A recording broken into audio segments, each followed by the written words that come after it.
Dear viewers, in this session we will see the asynchronous learning and the tools for asynchronous learning. The structure of the session will be like this. We will see what are the learning outcome for this session, and what is the asynchronous learning, and what are the advantage and disadvantage of asynchronous learning, and what are the strategy need to follow for asynchronous learning. Then we will discuss what are the points need to be followed by the facilitator, the learners for the asynchronous learning. And lastly, we will see the asynchronous learning tools, how we can use for asynchronous learning, and we will summarize the session. So, the learning outcomes are, after attending this video session, you will able to discuss the concept of asynchronous learning, explain how to engage learners in asynchronous learning, discuss different tools used for asynchronous learning, and identify the suitable asynchronous learning tools with usability and what are the limitations. So, let us start with what is asynchronous learning. According to the Richard 2009, the asynchronous, which means not at the same time. The asynchronous allows the learner to complete the web-based training on his own time and schedule without live interaction with the instruction. So, here there is no live interaction, that means there is no interaction between teacher and the student and at same time, same pace. So, asynchronous type of classes are completely opposite of synchronous classes, which means that the instructor does not need to be present, therefore allowing the learner to learn at any time and at their convenience. So, here the freedom is with the learners. So, learner can learn the subject anytime at their place, at their convenience. What are the characteristics and benefit of asynchronous learning? Learners can contribute the discussion as they desire without interrupting the flow of the planned class time. The extended time allows the discussion to end at their natural conclusion. Responses in asynchronous online discussion tend to include higher order thinking and reflection due to the extended time available to comment on other posting. For example, if the student want to read the synchronous read the discussion, whatever happened with their peer group, they can read their own pace and their own timing, and they can reflect on their the concept which are discussing in the discussion group. And archived discussion is one of the most important component of asynchronous learning, because the student can view the archived discussion which they have not participated or they have already participated. So, the previous discussion and chat, they can read it, and then they can relying on the memory or note to recall what they have contributed. Archives also create opportunity for the course learners to build up prior discussion and enable those who missed a chat or later they can get the benefit from the discussion. Asynchronous learning and the benefits are based on the experiences. The depth of the student engagement tend to be greater because participants interact more with one another. In the real time situation, the interaction may be very less because it will be limited to the particular time, but when it is asynchronous learning, the time limit is not there. The student can participate their own timing and they can interact with the other peer group, and they can participate in the discussion also. So, ongoing dialogue engages the learners, the higher order thinking, as the discussion built over the time. So, they can learn from the peer group what they have discussed on this particular topic, or what will be the outcome, how the teacher is commented on the peer group interaction. So, these are the benefits the learner can get from the asynchronous learning. In an online learning environment, all the learners contribute to the discussion. Even if they are normally a shy student can also contribute because they are in the face-to-face situation. So, some student may not interact in the face-to-face situation, but they can write in the discussion group. So, the online environment, more interaction will be take place in the asynchronous learning, because as this is the build up in the where suppose if the course started, then the student can participate throughout the course in the various discussion forum to take part in the dialogue, or as well as discuss with the peer group and learn from the others interaction also. The play field, that means the play field means in the discussion forum, leveled for all the learners and allowing them for extended time to reflect and decrease the pressure to be performed on spot. In addition, some people communicate better in writing. Some may not able to express on spot, but they can write when they get more time. They think and write what they have to reflect on that particular particular discussion or particular topic or particular issues. For example, the teacher has to, or the instructor has to perform very active in the asynchronous learning, because they are allowing the student to express themselves or reflecting on particular issue. So, here the teacher has to monitor all the students, how they are interacting and how they can manage in the discussion forum. According to my experience, some of the students may not come forward to reflect on the discussion forum.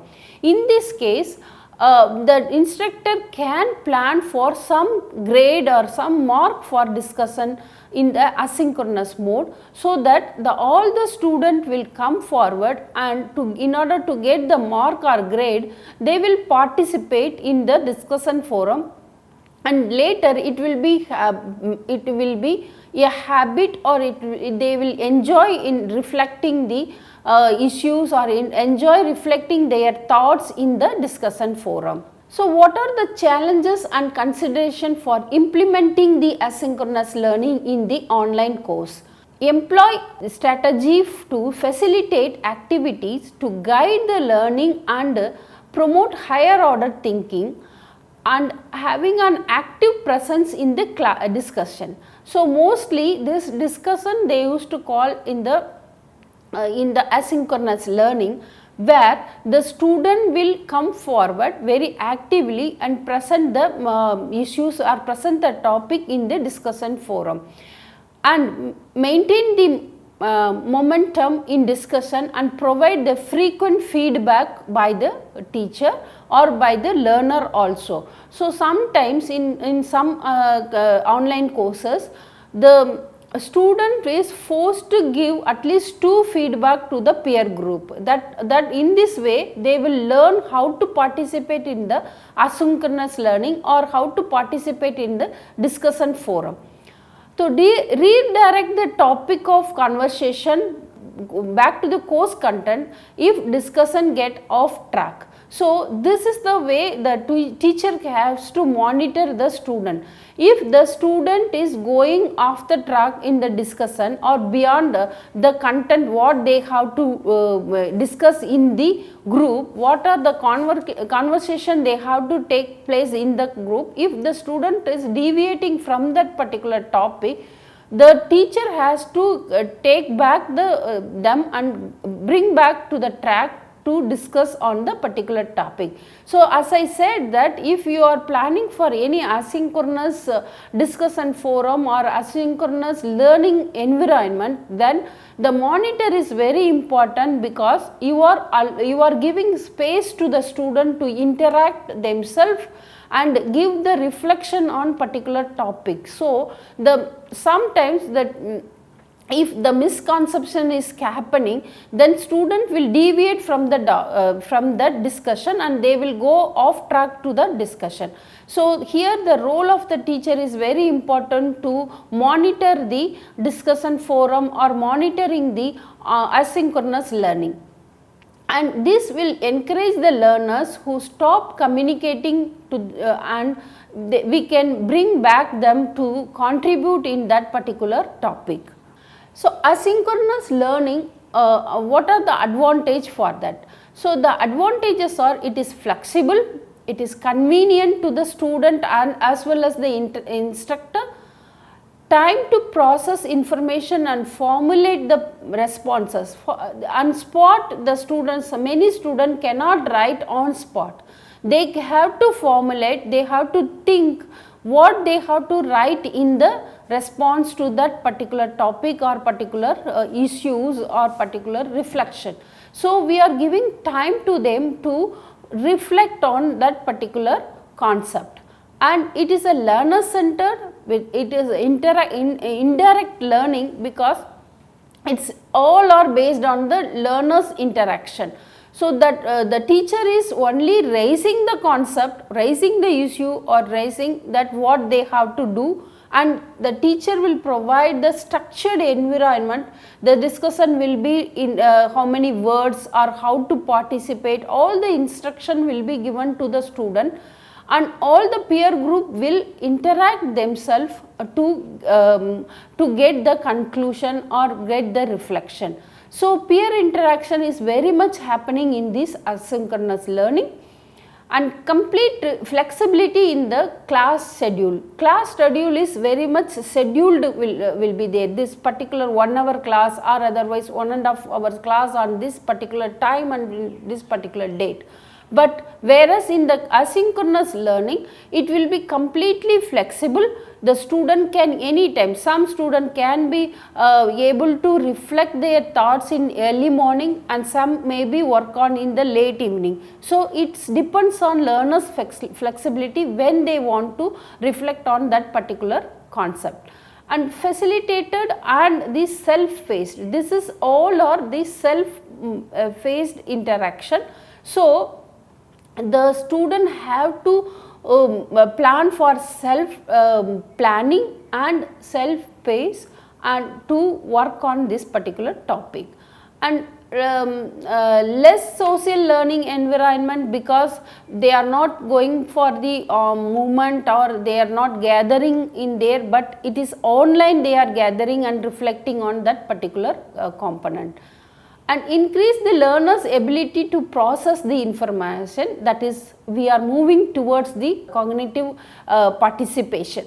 If they want to reflect on particular topic, then they have to think and formulate, and they have to organize their concept, organize their thinking before reflecting on that particular concept. What are the disadvantages for asynchronous learning?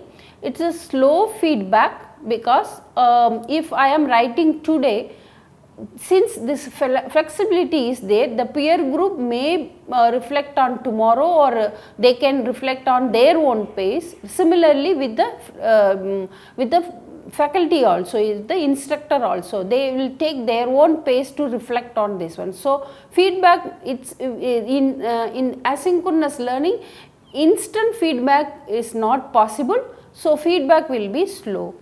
And lack of sense of community, because that immediately interaction, that may be a not live community practice, it will be the maybe the offline interaction, that's why the student cannot be on spot, they may not be communicate with each other.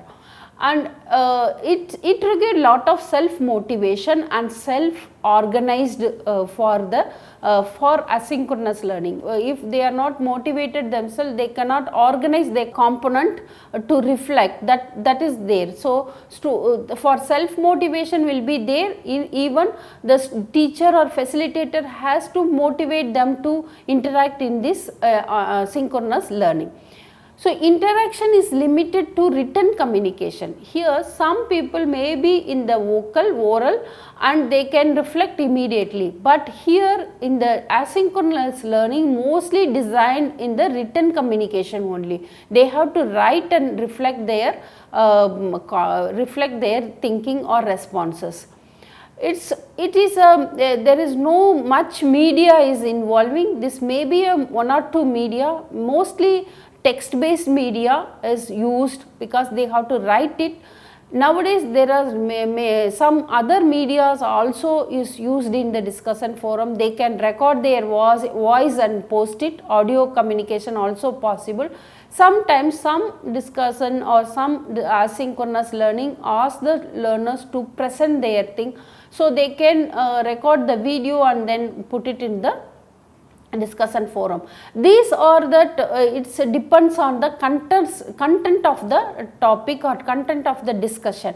For example, if they want to discuss on the literature part or in the language part, then the discussion may be in the audio format. They will the pronunciation and then how the accent and will be there. Then they can record it and then put it in the discussion forum. If it is a visual arts like a performing arts and all, then the video component is more prominent in for their discussion. So if visual arts and performing arts kind of subject can use the video component for their discussion. They have to record it and then they can upload in the discussion component also.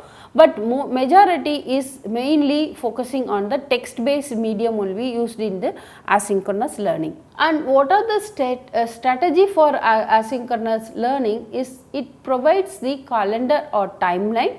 Because even though if it is open, even though if it is their self-paced discussion forum or self-paced reflection, but there should be a time limit. So we have to inform that we have to provide the calendar or time limit. For example, this discussion will start from today to 1 week. So within that period, the student has to reflect their concept and then they have to give the feedback to the other peer group interaction.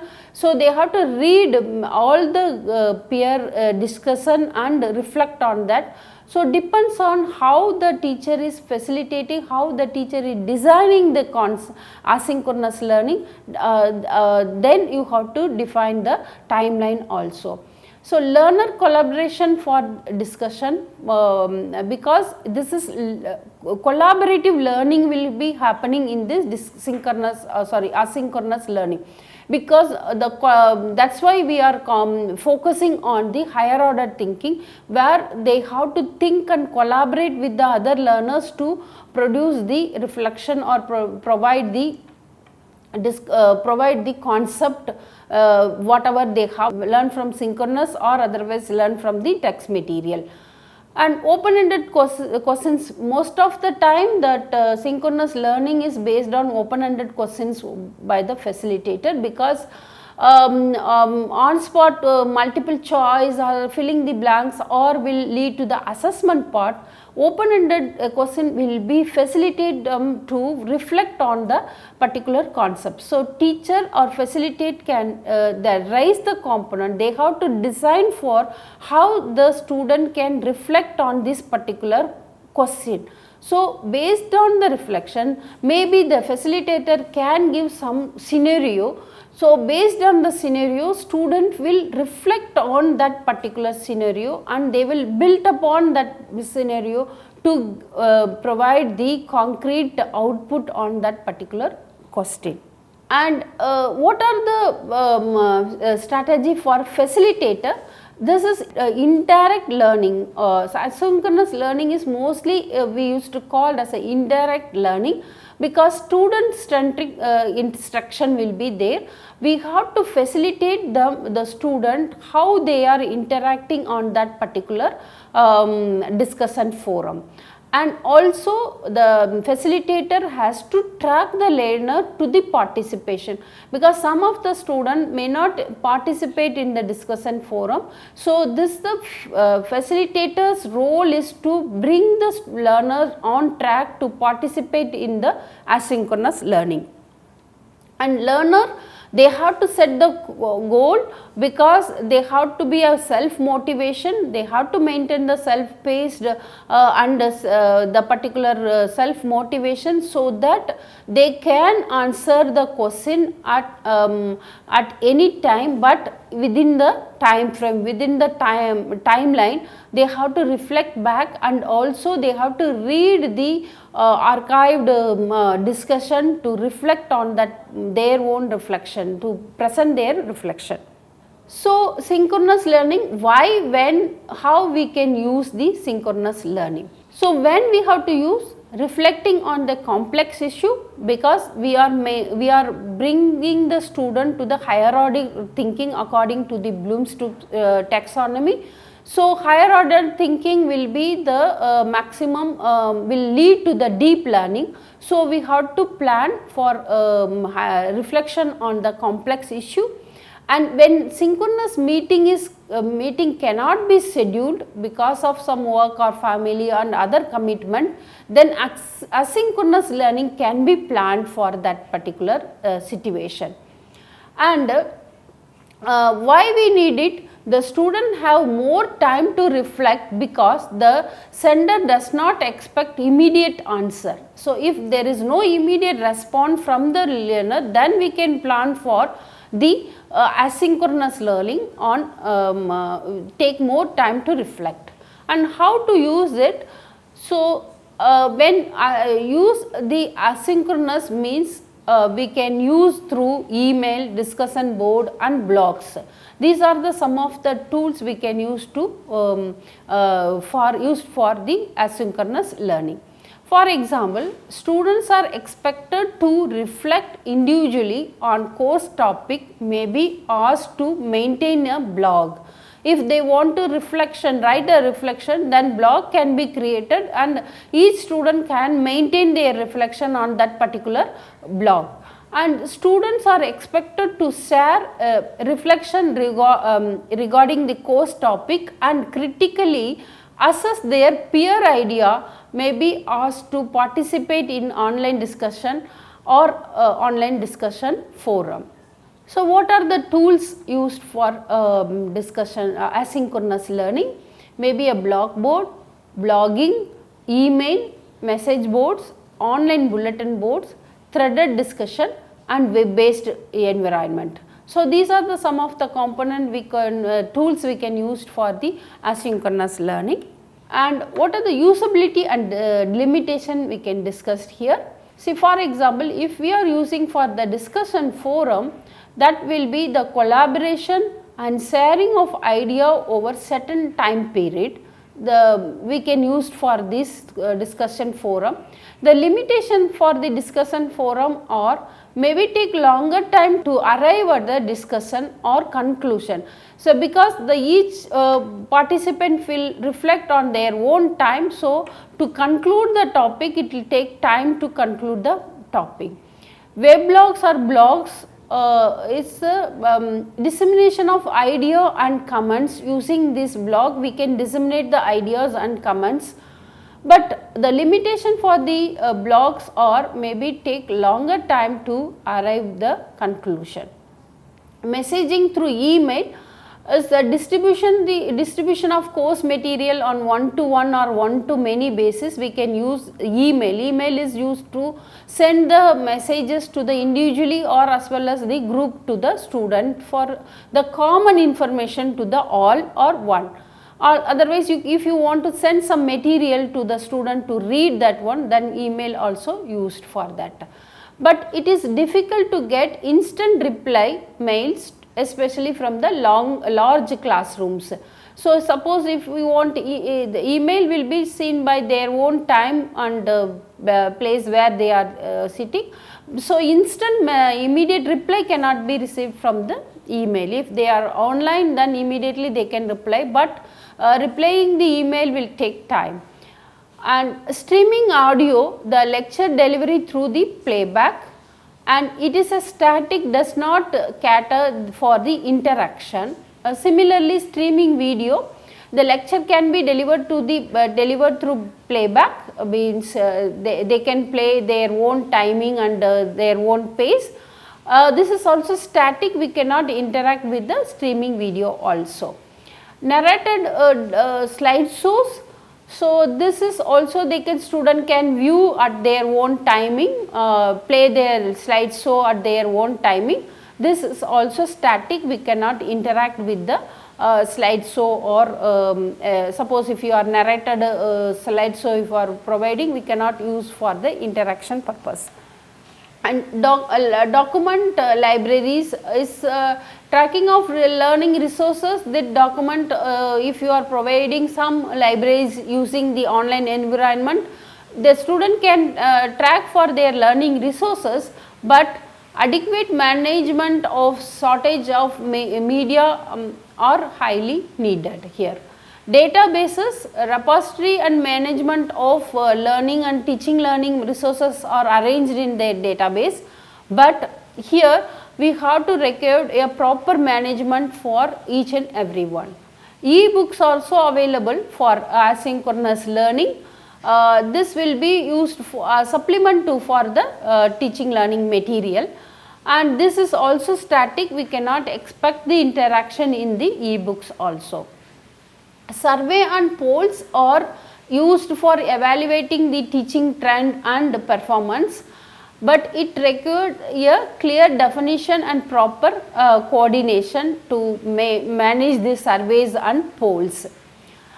Similarly, shared calendars can also used for asynchronous learning. For if you want to particular sharing the calendar, then they have to regularly monitoring and coordinating with the activities, so that they can used for the shared calendar for the maintaining the timing or maintaining the timeline for that particular activity. And also it will be we have to manage the time zone for completing the activity. Websites links are there, we can use for the additional resources for asynchronous learning, and if movement of web resources may be lead to the non availability of the resources for which you are pointing for. That means if you are referring the any web link for the asynchronous learning, before giving to the student, you have to check it whether the web link or resources are available in the proper link, whether they have moved to the other place or something. You have to, before giving to the web links and websites, the facilitator has to read it, and then only they have to give the resources to the learners. So these are the video streaming. The learner can, the facilitator can record the video and give it to the learners. If it is a complex topic, then the student can go through the video and then they can reflect on the discussion forum, or they can learn from the video. And these are the discussion forum. The threaded discussion forum will be there. The student and peer group will discuss according to the concept or the topic raised by the facilitator. As I already informed to you that if you are raising any discussion forum, if you are planning any discussion forum, the facilitator should be always there with the peer group or with the student, so that they can monitor the peers, monitor the student whether they are going off track or they are on track to discuss on the topic. Email also one of the asynchronous learning environment learning tool, where we can communicate with the student, or we can get the reply from the learners, or reply from the facilitator in order to facilitate or in order to get the information. let us summarize this topic. Asynchronous means it's not at the same time. Allow the student or learners to complete the web-based training on his own time and schedule without live interaction with the instructor. The advantages are flexible, convenient, time to process information and formulate the responses, learner centered because it is indirect learning, peer interaction, complex, complete the flexibility class schedule, facilitated and self-paced, increase the learner's ability to process the information towards the cognitive participation. There are some disadvantages: slow feedback, lack of sense of community, requires self-motivation, interaction is limited to the written communication. One type of media is used, that is maximum text based media is used in the discussion or used in the asynchronous learning. Asynchronous learning could be presented using wide range of tools like a blackboard, blogging, email, messaging board, online bulletin board, threaded discussion and web based. These are some of the references. Thank you.